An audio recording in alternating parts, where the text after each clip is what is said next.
Good morning, good afternoon, good evening, whatever it is when you're watching this video. So my name is Sian. I am a student graphic designer. I'm still learning, I'm still studying, and this is just a channel from amateur to amateur. If you aren't an amateur, I'm really sorry, I didn't mean to offend you. But from amateur to amateur, hopefully you would know these things if you're watching these. Okay, so a little bit about me. I am 22. My birthday is on the 12th of September 1999, Virgo Flex. I live in sunny South Africa, live in Cape Town. I'm studying at Stellenbosch University, but we are studying online, kind of face-to-face because of the whole COVID situation. Yeah, basically we just get given projects every week, and I would love to share my projects with you so that you can learn a little thing or two through me, and I can learn a little thing or two through you. And if there's an easier way to do it, I'm sorry, I just haven't learned that way yet. And that's a big problem of mine. So if there's an easier way to do it, please message me. Please comment down below if, yeah, there's an easier way to do something, because I would love to learn a thing or two through you guys as well. These are just some design tips, some tricks, some hints that I have learned while studying. Most of these tips, tricks and hints come from my lectures or just from tutorials or from other YouTube tutorials. Funny enough, so these are just a few things I've learned to help you, to help me to learn more. Maybe I learn a thing or two through you, maybe you learn a thing or two through me, you never know. You can just watch my videos while you're chilling. You don't even have to watch them if you're a designer. That's the great thing. So yeah, so let's get started. Today we are going to be diving into book design. So I have dabbled in book design in my projects. I haven't done it a lot, so I'm not an expert at it, so please don't come at me if I say something wrong. But basically we are going to be designing book design in Adobe InDesign. I use the whole Adobe Creative Suite. I don't really use any other programs. There's a few that I am familiar with, but mostly the Adobe Creative Suite. But we are going to be going into InDesign because InDesign is used for publication purposes. It's used for, yeah, basically like book design, editorial design, like magazines, that sort of thing is in InDesign. I personally use InDesign for presentations as well. I find it works very well because it has an interactive function. So if you want to do like an EPUB or an interactive PDF, those kinds of things you can add in InDesign because it has the option, I feel like you can't see my eyes, because it has the option to like put buttons into your documents. InDesign is really great for that. So for this specific book design, we got given technical specifications. So I will pop them up onto the screen. So if you are designing a book, make sure you know the exact size of the cover, the pages, you know, like how heavy the pages are going to be, what color the pages are going to be, because we got given 100 GSM Navigator uncoated, which is a slightly off-white paper. So if I had to print a yellow on a white paper, or if I had to print a yellow on an off-white paper, it would be two completely different colors. So always test print, always test print. So basically from there we got our dimensions. It's not a complete big A4 page, it's smaller than an A4 page. So that is 260 by 195 millimeters. So that's what we're going to set up our documents as. For this specific file, we also got told to design our cover and our book separately. So the cover is going to be one document, the book is going to be another document. Make sure to look out for those specifications as well, because otherwise you're going to have problems when printing and you don't want to pay that amount of money twice. So, from there it's going to be a full color. The cover is going to be printed on one side only, so we don't get a two-sided cover, on 300 GSM paper. So, and this is also matte paper, so that is a bit heavier, so it's going to be nice, not thick but thickish cover. And then the safe zone is basically that zone in the middle of the book where, you know, if you open a book that is binded properly, there's a zone in the middle where the two pages meet. And if you put typography or pictures or whatever in that middle zone, you aren't going to be able to see it. So you just got to be really careful about that as well. It depends on which binding you do, if you're doing normal staple bind or like binding with glue. They are two different things, so just double check about that as well. Your margins and your grid is something you should consider while designing. It's not something you should think about right now. You can't be like, oh, I want 20 millimeter margins, because odds are I think 20 millimeters is actually going to be too big for this. And if you look at books, you know, open a good book and you'll see in the book the words start closer to the top than they do at the bottom. So there's a bigger space at the bottom to make space for running heads, which are like it says like the book name and the chapter or whatever. or page numbers even. So just look at that. So your margins are most likely not going to be the same all around your page. And obviously the color profile, CMYK, if you're a designer you know this. If you're not a designer, RGB is used for screens, and CMYK is used for printing. That's just the color profiles that we use. But basically that is the technical specifications that we got given. We are actually designing our thesis into a book. I'm a 4th year honors student, so we have a thesis. It's more of a research article, but it's kind of a thesis. So my thesis is probably around between 80 and 100 pages, I think. No, I think it's about 70, yeah, between 70 and 100 pages, I can't quite remember. So we basically are designing our thesis, we're designing a cover for it, we are designing like end pages, which is the pages full of patterns and stuff when you open a book for the first time. This has to be a title page, a contents page, a bunch of other pages that you have to include in a normal book. But yeah, basically designing your thesis according to the feeling that you want it to give. So my thesis is based on biophilic design and how biophilic inspired design, or if rather biophilic inspired design, can still decrease the stress and anxiety of students like me and you, because I can imagine we are all very stressed and anxious in this COVID-19 time. So yeah, so that is my thesis and that is what I'm going to be designing. So you can imagine there's probably going to be a lot of stress relieving images, there's going to be a lot of stressful images. The idea is kind of to do a comparison. So let's get started. So we're just going to do a screen recording. 5, 4, 3, 2, 1. That was lame. Okay, so we are going to start by obviously opening up an InDesign file. So open up your InDesign and then you will have the option to create a new document. I have a document open already, so excuse that. But we are all going to be using this document, so yeah, when you go to file, go to new, ignore how slow my laptop is. I'll probably cut, no, that wasn't actually too bad.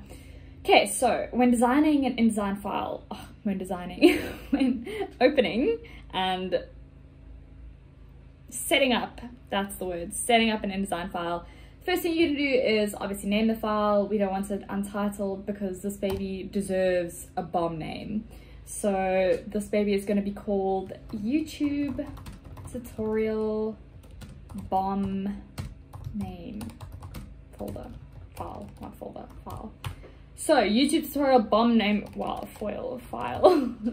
Okay, and then remember, so the width and the height is probably going to be determined by the specifications that you were given. So if we look back, our width is 195 millimeters and our height is 260 millimeters. Just make sure that you're in the correct units because there's points, pickers, inches, millimeters, centimeters, lots of stuff.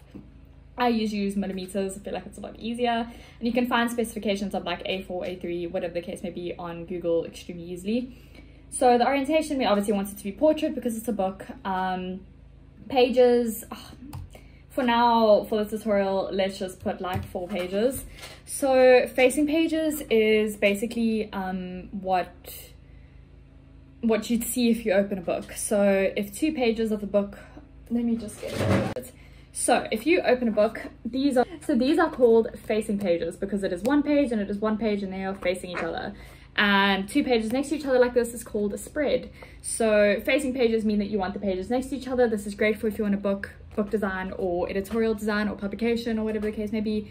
But if you unclick facing pages, that means that you are just going to have 1 page like this and you're going to have pages under each other. And I often use that for presentations because obviously you're not going to look at a double page spread in presentations, you're just going to look at 1 landscape page. So that is all that facing pages are. The start number just means that you are going to start on page 1, obviously. A primary text frame is basically used to control like the primary text flow in documents. And I don't really use it. I've never used it, to be completely honest with you. You might need to use it. If you do want to use it, please educate me on it because I don't use it. I might need to use it. I don't know. If it makes things easier, then why not? But I am not going to use it, so I'm not going to tick it. Columns, I mean, we're probably just going to have 1 column for now because, I mean, we don't have margins, we don't have a grid yet, so there's no point in setting up a column. the moment. Margins, like I said, you don't really want margins right now because you're setting up your documents, and your margins are going to be based on how big your text is, how little your text is, how big your page is, you know, how big your spine is. So margins, not right now. Bleed, we said it is 5mm all around, and this little linking tool over here, which is make all settings the same. So if I change this 5 to a 3, it will make, once my laptop, wow, okay, it just created the document. I didn't realize that enter does that. So basically, if you change the bleed to 5, then all of them change to 5, and if you change the bleed to 3, then all of them change to 3, but we need a 5 bleed. So that's what this little linking icon is, but the bleed is basically the space off of the document. So yes, that is what a bleed is. A slug, can't tell you. I'm kidding. I don't know what a slug is. Slug is like a little area that you can add in your document where you want to put like titles of the document or like page numbers or stuff that you don't want to be printed but that you still want to be seen. So yeah, from there I had to create a new document because I pressed enter, so I can't remember what it was. YouTube tutorial, wow, bomb name file, that's where it is, that's where it's at. So then you say create, and there's your big baby. So this is the document, this is the page that we're starting at. So obviously you can see here we've got 4 pages. So this is what I was referring to. These are facing pages. This is a spread.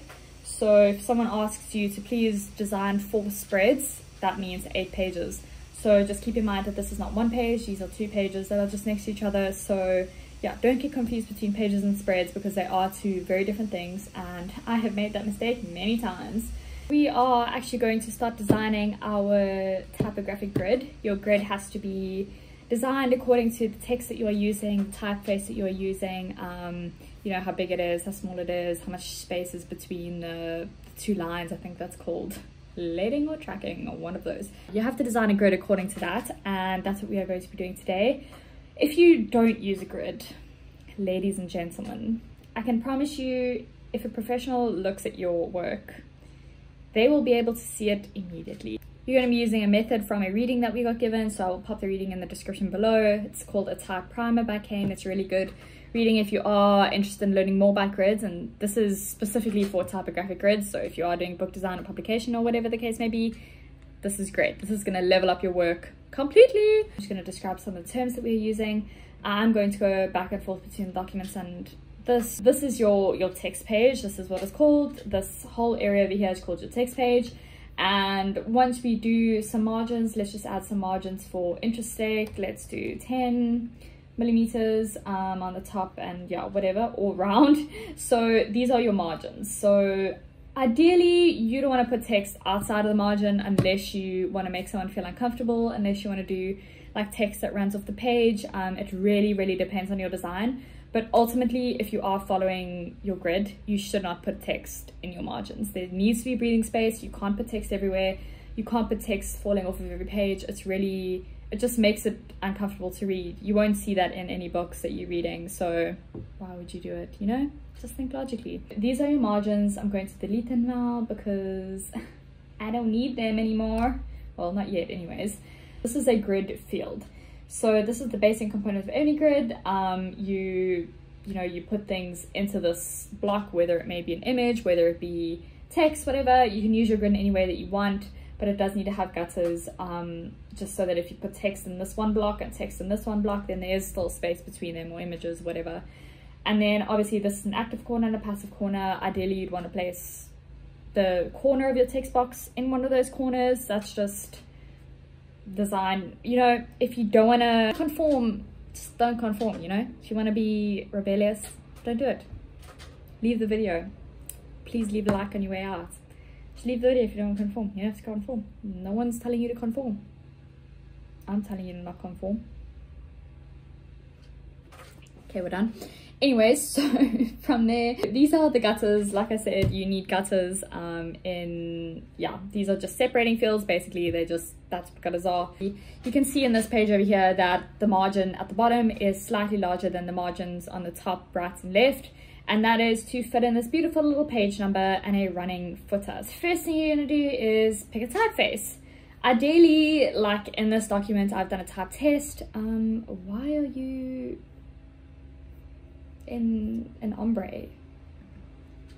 I didn't pick for you to have a gradient. Okay, we're just gonna ignore that. What I used for most of my brand, which is what my thesis is based on, I used Acumen Pro and Acumen Variable Concept. It's a great font. Acumen Pro is really beautiful. It's really easy to read.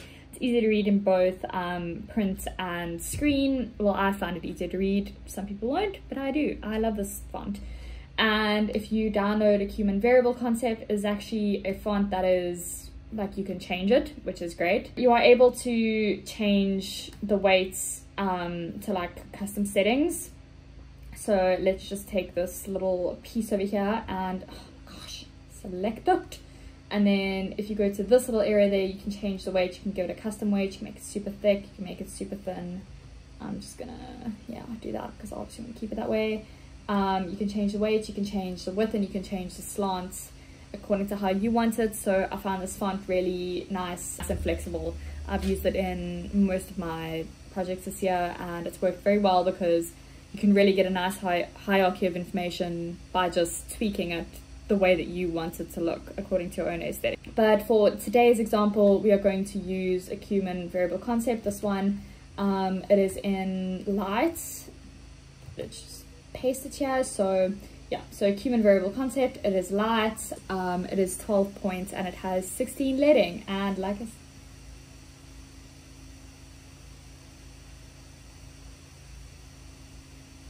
heard a very strange noise. So leading is the space between two lines, kerning is between letters, and tracking is the space between words. I'm just going to fill this whole one with some placeholder text, which is a great thing that you can do in InDesign as well. Just place this on a nice comfortable position. I've aligned this to the middle, and let's just say, for interest's sake, we like this. We think that this fits nicely. I'm just going to do that. I think maybe make it a little bit thinner, move it across to the middle. Okay, so I think this is quite a comfortable position for it to sit in.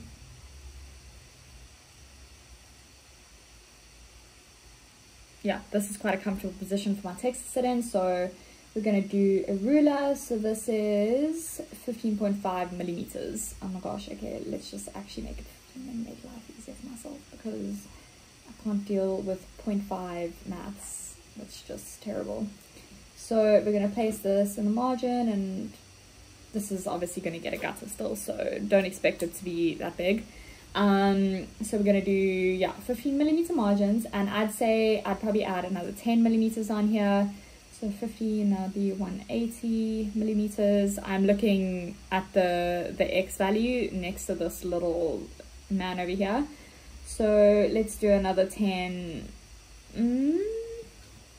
Yeah, probably around there, because there's going to be majority of the space is going to be taken up by glue. So let's do that. This was also going to be around 15 millimeters there, so that baby can sit over there. And then the bottom margin, I'd say probably around 20 millimeters. So 260, 52. Okay, so we are now on one of our inner pages, and I've just transferred the margins there because obviously this inner bit is going to be part of the spine. So we're going to design on this page rather, just because it makes more sense. So from here onwards, we are going to do some real margins. Okay, so the top margin is 15 millimeters. The bottom margin is 25 millimeters. So in this case, the inside would be, I don't know if it would be, so in this case, the inside is on the right because obviously that's where the spine is. And then on the outside, we're doing 15. So we're doing a 15 and 25 millimeter margins, and obviously bigger for the bottom and for the inside, and smaller for the top and for the left. So, okay, so there's our margins. We can now go, so on the inside of all of your spreads, you'll have a bigger margin, and on the outside you'll have a smaller margin. So great, you didn't even have to apply it to master pages. See what I mean? I don't know everything, I forget these things, but InDesign knows. Hi, I realized that I actually made a mistake in what I was saying. So when you do apply margins and you want them to apply to all pages, you do have to apply them to your master pages, and then make sure that all the pages after that are whatever master page it is labeled. So if it's master page A, you make sure that all of your master pages are page A. If it's master page B, then that'll probably be a different one, and all of them won't have margins. But ideally, if you want margins, the same margins on every single page, you do have to apply it to a master page, and then they will show up on all the pages. But I will show you that in another video. I was just being lame. Okay, bye. There's a lot. So basically that's your margins done. Okay, from there onwards we are going to design a grid based on our text. So it's called a baseline grid. So it's basically just, it's a grid for your text to sit on, if you want to call it that. That's what a baseline grid is. And you use baseline grids just to position your text so that it's always sitting in one straight line, basically. Not so that it's like a few millimeters off on pages, and yeah, you need a baseline grid if you want to do typography. So basically we are going to look at our typography. This is what we want. Great. Then we are going to go ahead and go to view, and we're going to go to grids and guides, and we're going to say show baseline grid. So we have a baseline grid at the moment. And you can obviously see here that my text isn't by no means sitting on the baseline grid. This baseline grid is not made for my typography, so we are going to change that. So we're just going to place it here against the margin again, just so that it's sitting nicely. And then we're going to go to InDesign, Preferences, and Grids. And then here we can change our grids. So baseline grid, the color, I don't want it to be light blue. I don't want it to look like a page, because, you know, it's not a page. It's a book. It's a thesis book. And you know what? My thesis is on nature. So let's make it green. We love light olive. That's a beautiful pastel color. Let's do that.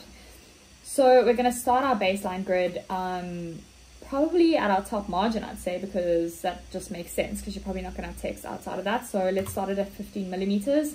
We're going to do it relative to the top of the page, because we can always say start 0 relative to top of the margin, because then we'll start at the top, but start at 15 millimeters relative to the top of the page, so the margin will ultimately start here. And then we can increment it so our leading is 16, so we're going to increment it every 16 points so that it does sit on each line of text. So the increments should be in terms of your leading of your text. So yeah, and then we click OK, and there we go. Let's just move this a bit so that it's nicely, aha, there we go. And then you can also snap to guides, snap to grid, snap to document grid. There you go. So if you move it up, then no, that's not it. Let's forget what I just said. Grids and guides. Okay, well, you can snap it to baseline grid. I just can't remember how to do it, but there's a way to do it. So, okay, so basically you can see now that all my text sits on a beautiful little baseline grid. Everything is sitting comfortably. It just makes things easier. So yeah, that is, if you zoom out, you can't see the grid, but just zoom in if you can't see it. It is there, it's just small. So that is basically how you set up a typographic grid. If you do want to create a heading, however, I would say you should create a heading with leading that is in increments of the leading number that you have chosen, so in increments of 16. Let's design a heading real quick. We're just going to call it Biophilic Design with Modern Design Disciplines, because doesn't make sense, but we're just going to call it that. My heading is more than likely going to be an Acumen variable concept, just a lot thicker. It's going to be in a, not a semi-bold italic. It's probably going to be in like a, not ultra black, ew, in a bold, and it's obviously going to be a lot bigger than the normal. And so I'm going to make it let's go with an 18. And then basically you want your lettering to be probably in increments of 16. So if not, let's try 16. Invalid numeric values, screw you. 16. So obviously that looks terrible. Doesn't look good, you know, it's too close. If you are one of those designers that, okay, let's just take away stupid hyphen. If you're one of those designers that design with stuff super close together, I mean, you know what, maybe it could work. Fun fact, if you press W, it takes away all your grids, and then you can look at it. It's called an overprint preview.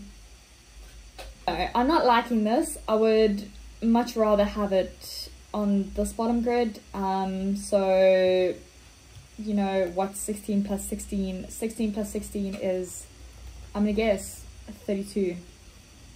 Well, bam. So I would say, you know, it looks a little bit bigger, but I would, a little bit better, but I would even make my text even bigger. Just to, there you go. Maybe that works a bit better.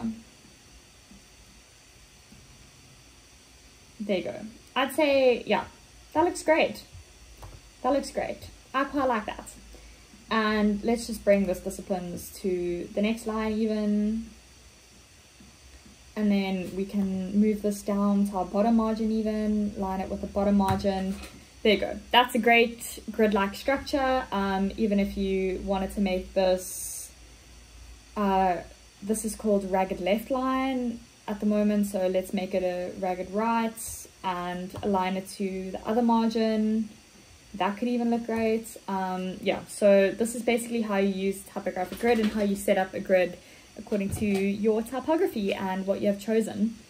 So from here onwards, we are actually going to design our actual grid. I'm just going to delete this because we don't need that right now. And yeah, so this is our baseline grid. And if we are looking at our page, okay, I'm going to make this a little bit slimmer because we do want to fit some more text in there. So then we're going to take a little ruler and rule it, and then we're going to do this by eye, which is probably not going to work out, but we're going to try. We're going to try. So ideally, I would probably want this inside page, I'd probably divide it into 3, to be honest with you, and then maybe divide it into like 6 and 12. So we're going to divide this middle into 3 and then see if it sits comfortably, and if not 3, then maybe a little bit less.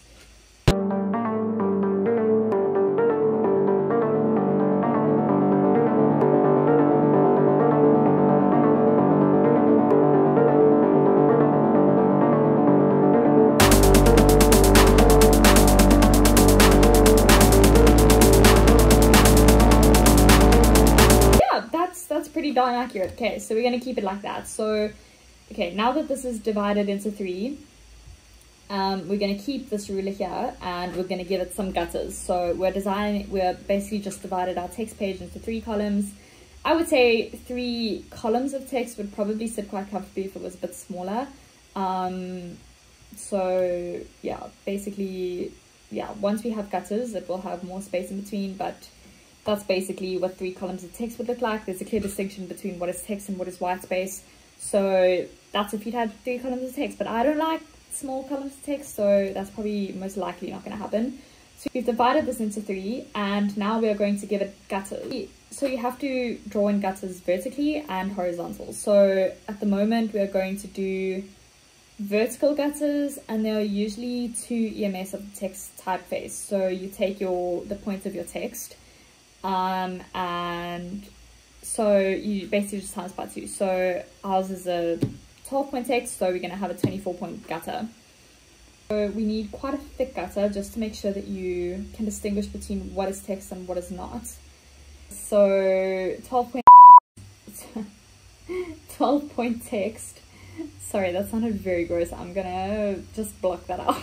12-point text, so we're going to go 189 and we need a 24-point gutter, so we're going to go 12 on each side. So 189 plus 12 is 199, 101.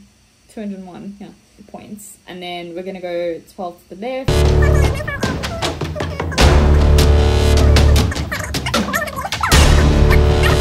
And then we're gonna do the same for this here margin.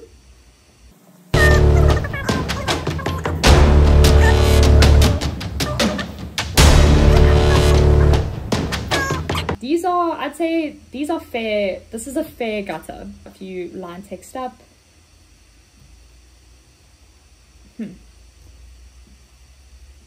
Okay, so we're just gonna pretend that they're the same size because I did something wrong. But ideally, if you have 3 sets of text, I did measure them, what's going on? If you have 3 sets of text, yeah, they were next to each other, it has a bunch of white space, and yeah, you can tell them apart. But let's just pretend they're the same size for now. And then from here onwards, you can obviously, you know, you can make more gutters. I'm just freehanding this, but you do need to use a lot of maths. And this is, yeah, we're just going to place them according to I. So we're going to put some in here, and this is how you basically set up your grid. So this is one grid, so this text can move to this gutter, it can move to this gutter, and it would look, all your text would look pretty solid if you move them according to these, to the gutters that you have, or the grid that you've chosen. So yeah, so then you have lots of options here. And in the same way, you're gonna set up a horizontal grid as well. We're gonna use the baseline grid for this, and just count 6 and do gutters every 6 lines, basically.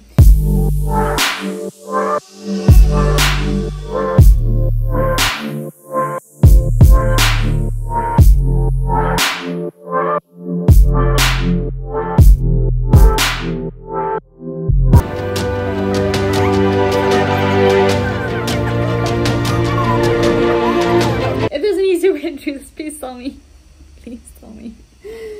So that's basically what you do. I'm just gonna pull this text all the way down, and we're gonna, you can either fill with more placeholder text or just copy and paste. I just prefer to copy and paste because it's quicker. Okay, so let's just do it all the way to the bottom so that we can get the effect. Okay, 1, 2, 3, 4, 5, 6. I'm most likely going to speed myself up doing this.